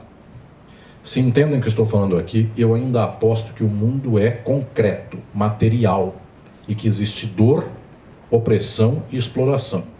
Se isto existe, não tem máscara no mundo suficiente para fazer com que o explorado deixe de ser explorado só imaginando que deixou de ser, eu ainda acredito na revolução, porque as pessoas efetivamente sentem que a sua vida não tem sentido. O que falta a essas pessoas é o sentido, é dar o passo da caminhada, é dar o horizonte. Só que praticamente todas as pessoas viventes na Terra neste ano de 2019, todas elas sofrem, todas têm depressão, todas têm um dia de tristeza ou então o dia inteiro na tristeza, todas não sabem para que viver uma vida como essa. As pessoas querem se matar, as pessoas choram, as pessoas não sabem para que fazem isso, as pessoas não sabem se terão dinheiro no dia de manhã. Quem tem 5 milhões não sabe se vai morrer com dinheiro. Eu, no meu escritório de advocacia, cuidei de um caso de um empresário que tinha 300 milhões numa empresa, faliu, hoje ele não tem 10 reais. Isso foi agora a crise de 2014, então não é uma coisa, faliu foi 20 anos de falência. Não, as pessoas podem ter 300 milhões na conta bancária, poderão morrer pobres. Eu vejo um caso na minha frente, então que dirá se quem tem 300 milhões perdeu tudo, quem tem milão? Ou seja, as pessoas vivem efetivamente uma vida que não sabem, por esta vida, se elas terão hospital amanhã. Nós não sabemos se aposentaremos. O professor Eval foi um dos homens responsáveis pela instalação do SUS, por idealizar e instalar o SUS. Era uma coisa banal que todos nós xingávamos. O SUS não tem remédio, o SUS não tem médico, o SUS não tem atendimento. Nós estamos piores do que no tempo que o SUS tinha problema, porque agora nem SUS nós temos. Ou seja, a gente não sabe se terá um remédio, se terá uma aspirina. As pessoas estão sofrendo muito. As senhoras e os senhores, eu acho que sabem disso. Se perguntarem para qualquer um, todo mundo está louco, todo mundo está depressivo, todo mundo está sem sentido. Os senhores dizem, porque a gente é de esquerda e está na bolha da esquerda. Ouçam qualquer um da direita. Eu peguei um Uber para vir para cá. Tadinho, o rapaz do Uber é de direita, ele é um minion. A vida dele é sem sentido, ele está sofrendo muito, mas profundamente. Então não é só quem é de esquerda que sofre, qualquer um sofre. Por causa disso, senhoras e senhores, eu quero deixar aqui ao final uma palavra de esperança. Porque nós sofremos? O sofrimento é a materialidade profunda, para falar nos termos da ciência marxista. O sofrimento é a materialidade profunda da exploração e de uma lógica material da acumulação.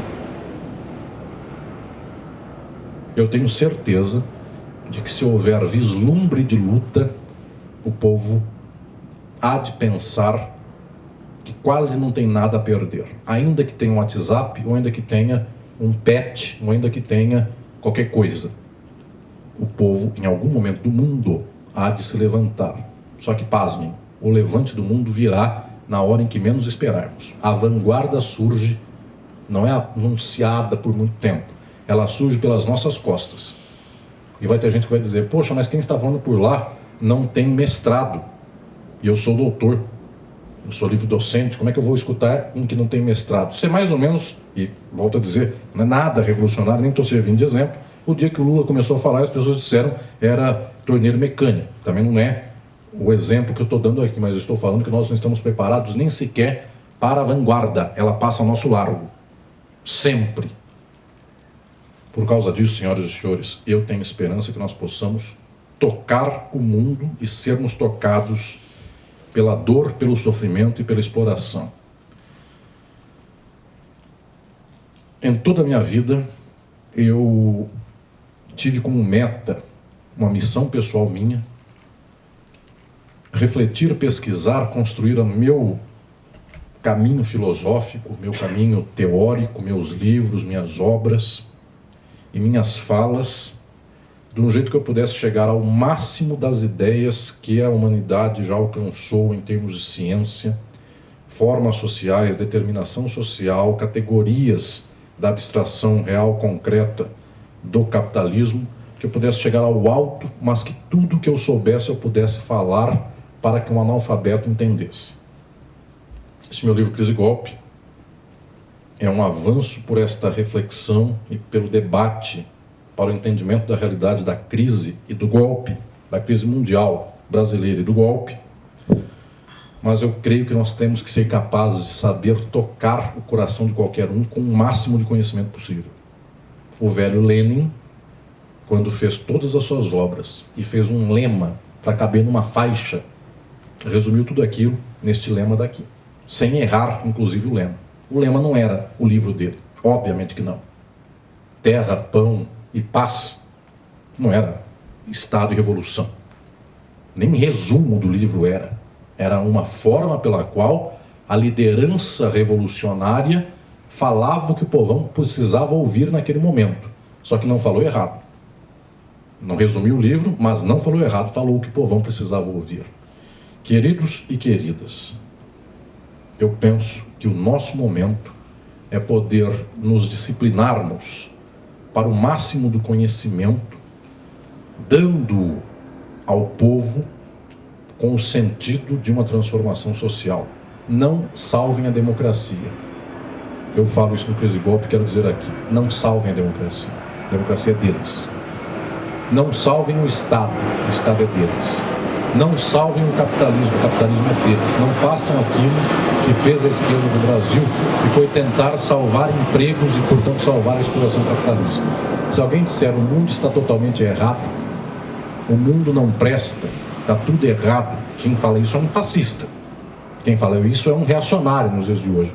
Mas se os senhores encontrarem alguém que fale o mundo está errado, eu perdi a esperança no mundo, tem que matar todo mundo, tem que acabar com tudo, os senhores digam, o senhor é meu companheiro de luta, porque tem que acabar com tudo mesmo. Não pode restar uma instituição do capitalismo. Está tudo errado. Um ser humano não tem que ter salário. Um ser humano tem que ser igual ao outro em condições materiais. Se eu posso comer, a faxineira pode comer. E não deve haver profissão de faxineira, inclusive. Eu também tenho que lavar e limpar. E a faxineira pode ensinar justiça melhor do que eu. Então, senhoras e senhores, é exatamente um mundo não no qual nós defendamos emprego do trabalhador, mas nós defendamos o fim dos empregos e do trabalho e a possibilidade da emancipação humana. Dói em nós, mas se nós pudermos falar para o povo que a desgraça é pior do que aquilo que o povo imagina, enquanto o povo acha que Deus abandonou o Brasil, os senhores têm que dizer um pouco mais, Deus nem existe. Então é piorar ainda o choque das pessoas, se nós pudermos levar o povo a um caminho de transformação. Eu talvez não saiba o que isto resulta em pequeno prazo ou médio prazo, mas eu tenho certeza que é a única possibilidade de construirmos uma sociedade plena. E mais, por muito tempo isto foi feito só no solo das nações. Hoje, por um acaso, eu acredito que esse rastilho de pólvora, se souber ser aceso nos locais devidos, com as condições devidas, ele incendeia o mundo em pouquíssimo tempo. Pasmem, ou a nossa geração morre com o mundo sangrando, ou a nossa geração morre sob o socialismo. E agora eu quero ser o Patativa do Assaré, não simplesmente pelo peito falando de esperança, mas pela realidade efetiva do mundo. O mundo está em crise, o mundo está na plenitude da contradição, da exploração, das opressões e da dor. Exatamente, porque não tem mais solução no mundo, o mundo tem toda a solução. Pasmem, senhoras e senhores, esse dito que começou a ser falado há alguns anos, de que é mais fácil pensar no fim do mundo do que no fim do capitalismo, eu quero inverter. Nunca mais usem isso para si.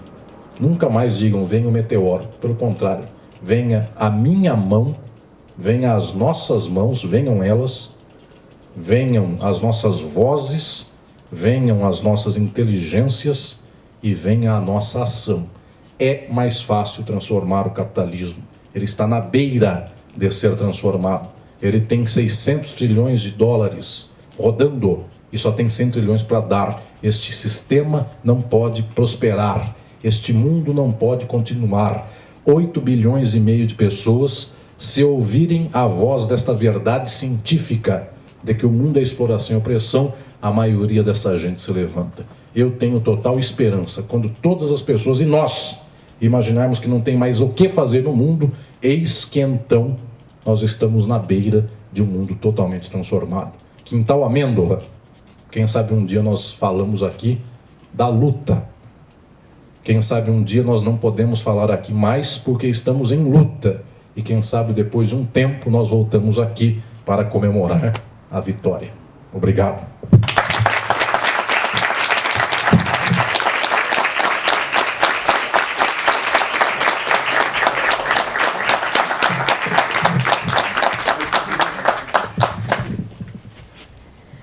Ufa. Obrigada. Nossa, estou até tonta. O Túlio, que está ali atrás da Boitempo, está vendendo os livros do lançamento, que é... Não sei o preço, ele vai dizer para vocês. E a gente vai fazer... Quem quiser comprar, vai até ali, na entrada. E aí a gente vai fazer uma sessão de autógrafos, tudo bem? Aqui mesmo, né? Acho que tudo bem. A gente faz uma fila e... Então, obrigada. Para fotos, beijos, fotos, abraços. Beijos, abraços. Então, o Túlio está ali, pertinho, para vocês comprarem os livros. Obrigada. Obrigado, Beijo. gente. Obrigado.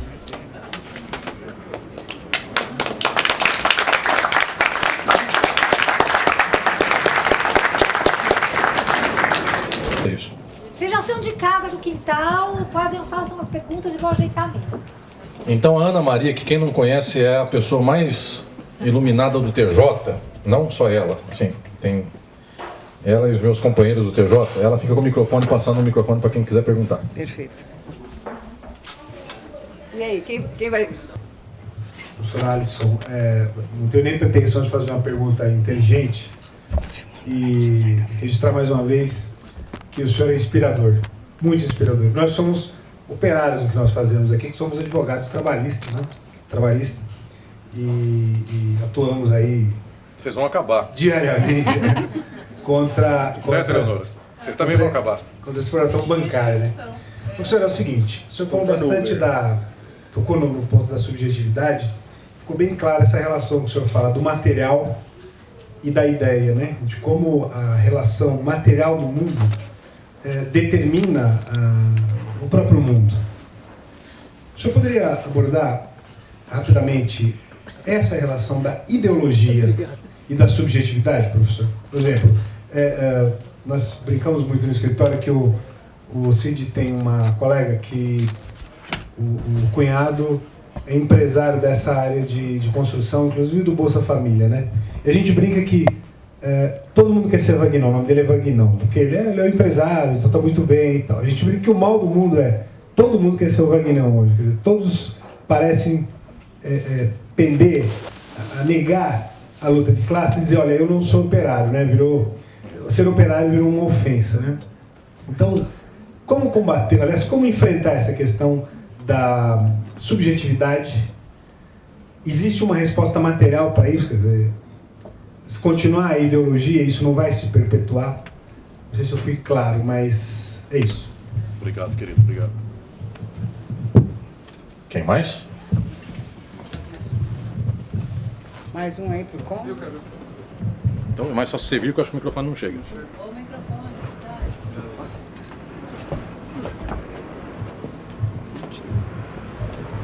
Eu queria perguntar, enfim, você falou sobre as lutas identitárias e, bom, estudando esse tema e vendo como que as lutas se dão, elas passam muito por uma luta por direitos, enfim, reivindicação de direitos dos negros, das mulheres, enfim, inclusive direitos humanos.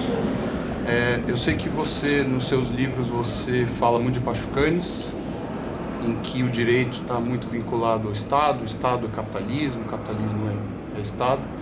Enfim, você acredita que as lutas identitárias estão vinculadas à manutenção do capitalismo?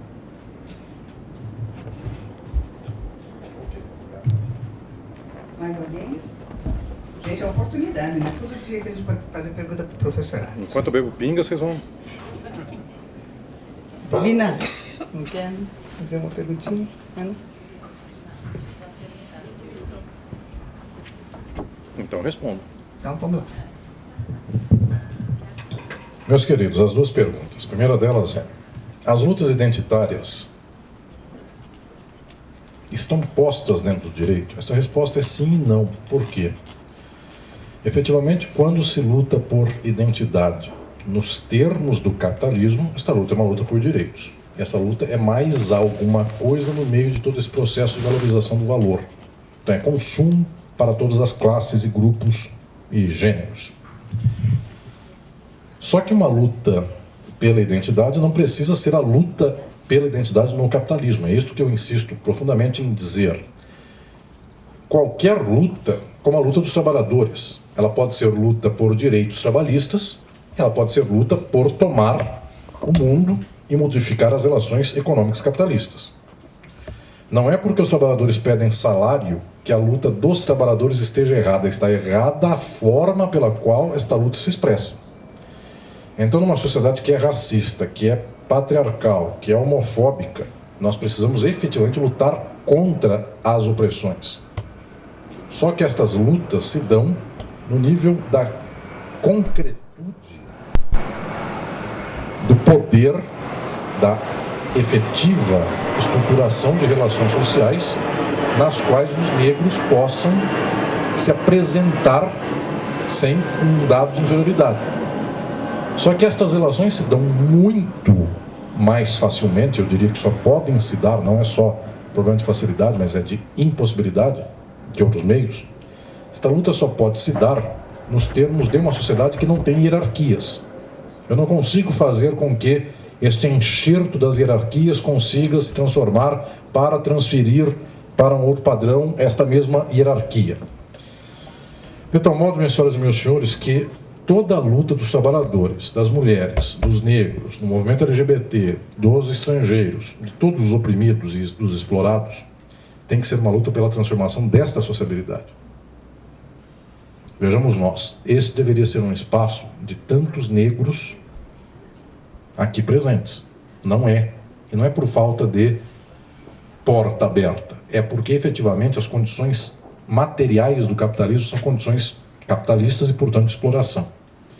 Então, eu sou um entusiasta da luta identitária, mas não esta que se põe nos termos de forma jurídica. Pachucanes já ensinou isso há muito tempo. Só que a crítica aqui eu não faço simplesmente a quem luta pela identidade. Eu faço para quem luta pelo nível das lutas dos trabalhadores. Também.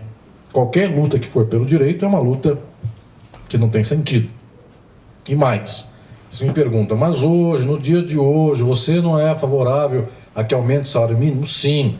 Você não é favorável à cota para negros? Sim, também. Não é questão do meu imediato, da luta do dia. A pergunta é a pergunta estrutural. Para esta, o direito e o Estado são meus inimigos, não meus amigos. Sua pergunta da ideologia e da materialidade. Nos meus livros como Estado e Forma Política, Crise e Golpe, Filosofia do Direito e outros mais, eu insisto com o fato de que quem pensa o mundo a partir da materialidade pensa a partir do modo de produção. Nós somos o que o capitalismo nos fez ser. Inclusive o nosso jeito de sorrir, de conversar, de ser de buenas, como falava a molecada de uns 10 anos, é só a possibilidade de ser de classe média. Porque quem é pobre não consegue ter esse sorrisinho que a gente tem. Esse meu jeito de sentar aqui de perna aberta, com todo respeito, que é melhor eu ser mais educado, e fazer assim, etc e tal, tem a ver, de uma certa medida, com a posição social das pessoas. Infelizmente, as pessoas tão exploradas e oprimidas, elas não fazem assim, e aí, etc e tal, algo assim. Então, a nossa subjetividade é a determinação profunda da materialidade econômica em nós. Claro, não é simplesmente um mecanicismo, porque se assim fosse, todo mundo era um robô do mesmo jeito. E não é bem assim, é quase todo mundo robô do mesmo jeito. Por que eu estou dizendo isso? Porque basicamente quando alguém me fala, eu sou de classe média, eu já sei o que a pessoa pensa do mundo. Minha querida Eleonora, desembargadora do trabalho, que me dá a honra aqui da presença na noite de hoje. Na sexta-feira estou lá falando aos desembargadores no tribunal em Campinas, no TRT da 15ª. Quando alguém fala para mim, eu sou jurista, mais ou menos eu espero a segunda palavra. Eu sou jurista e sou desembargador. Eu espero mais uma. Sou do trabalho. Eu falei, ufa, esse tem 50% de chance de ser meu amigo. Se ele não fala assim, sou do trabalho, se ele fala, sou só desembargador do Tribunal de Justiça, eu tenho 0,3% de chance de ser meu amigo. O que eu estou dizendo é o seguinte, mais ou menos, eu já sei pelo modelo onde a pessoa se situa no mundo, como ela pensa. Então essa história de que não é todo mundo robô, mas na prática é quase isso. Eu já sei a conversa do povo. Enfim, Reunião do pessoal da cúpula da advocacia. O cara pega um decanter e faz assim com o vinho e fala, esse vinho aqui chorou no decanter, então ele é um Cabernet Sauvignon de primeira linha.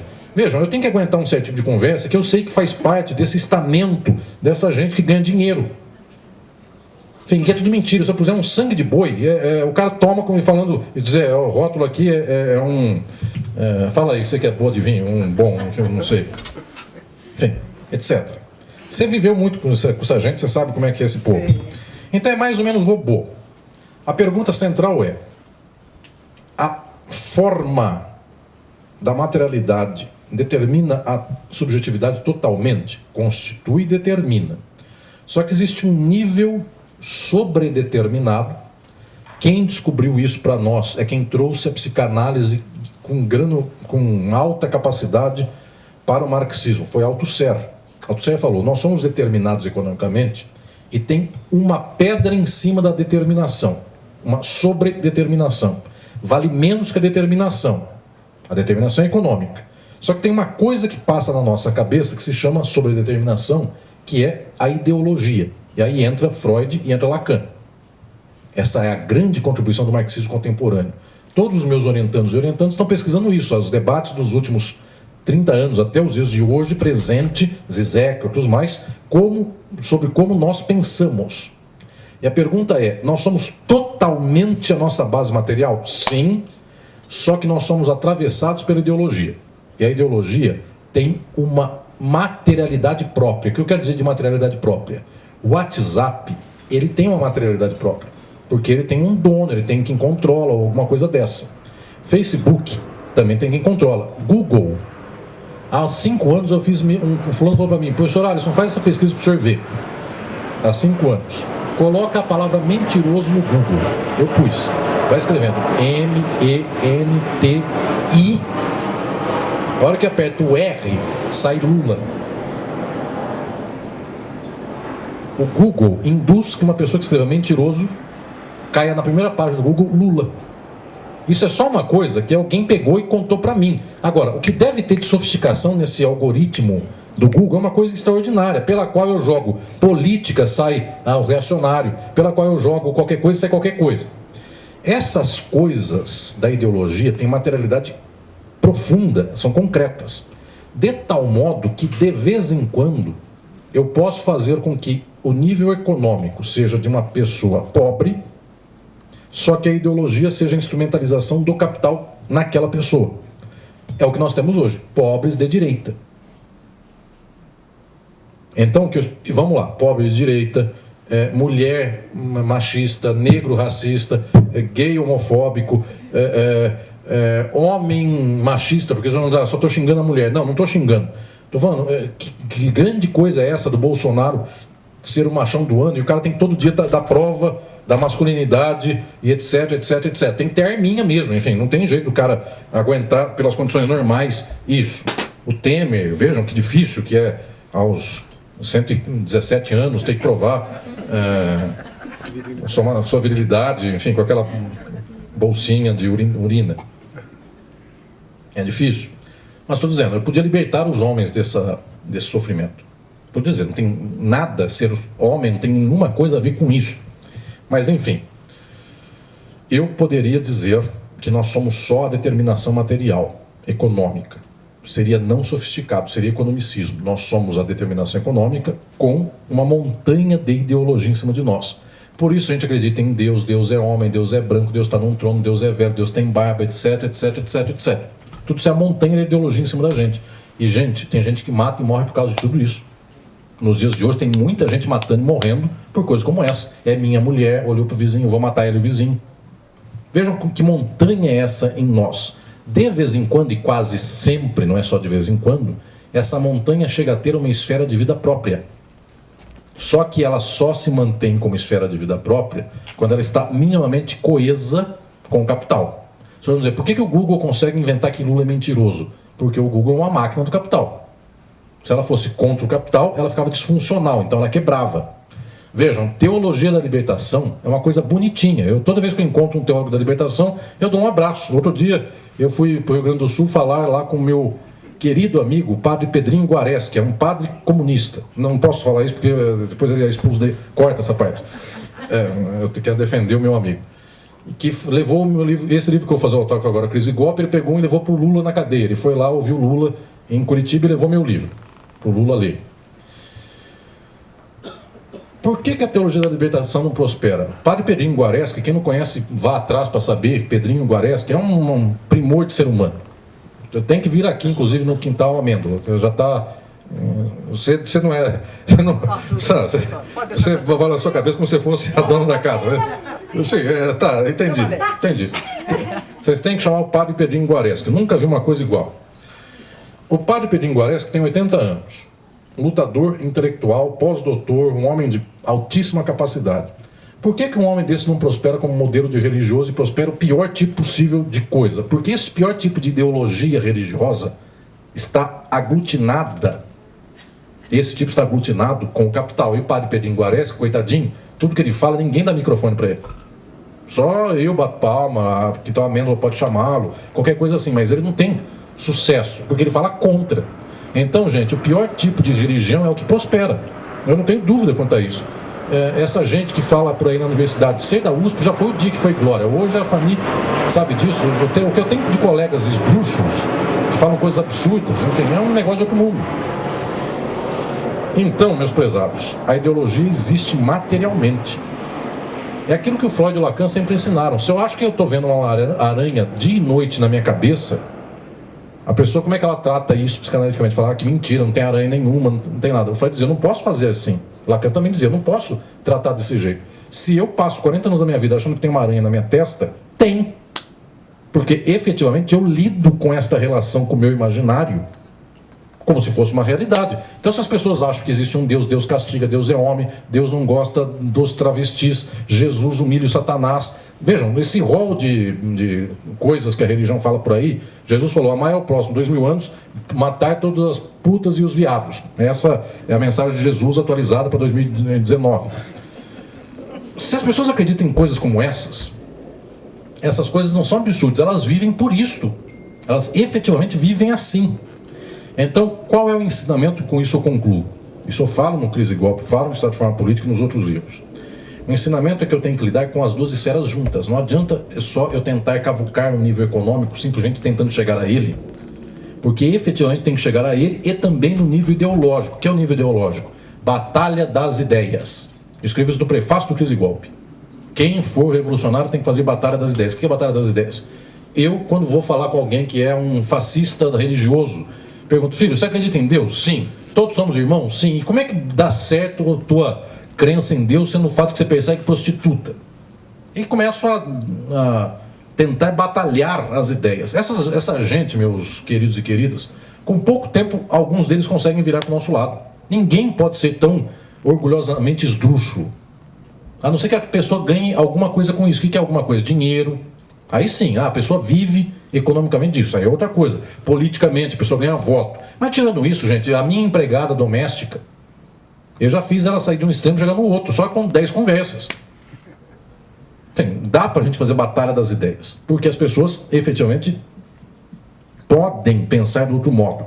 Só que fundamental é o econômico, fundamental é o material. Esse é o difícil. Por quê? Porque eu consigo convencer a minha empregada doméstica a não ser tão reacionária. Só que eu consigo fazer com que a classe trabalhadora consiga se libertar somente conversando com alguém? Nesse nível, não. Então, por isso que a sobredeterminação está aqui, a determinação está aqui. E precisa atacar esta, fundamentalmente. É a essa que falta coragem ou luta de todos nós. Mas, com companheiras e companheiros tão especiais quanto vocês, eu saio daqui com 10% menos de desesperança, porque eu ainda acredito que as coisas deem certo. O professor Erval, que está aqui presente na noite de hoje, eu ainda acredito que o professor Erval vai ver o SUS florescer. Então, o senhor fique forte e firme aí, que a gente vai ver ainda muito remédio ser dado por aí para quem precisa. E muita luta sendo feita para a nossa gente. Queridos e queridas, obrigado.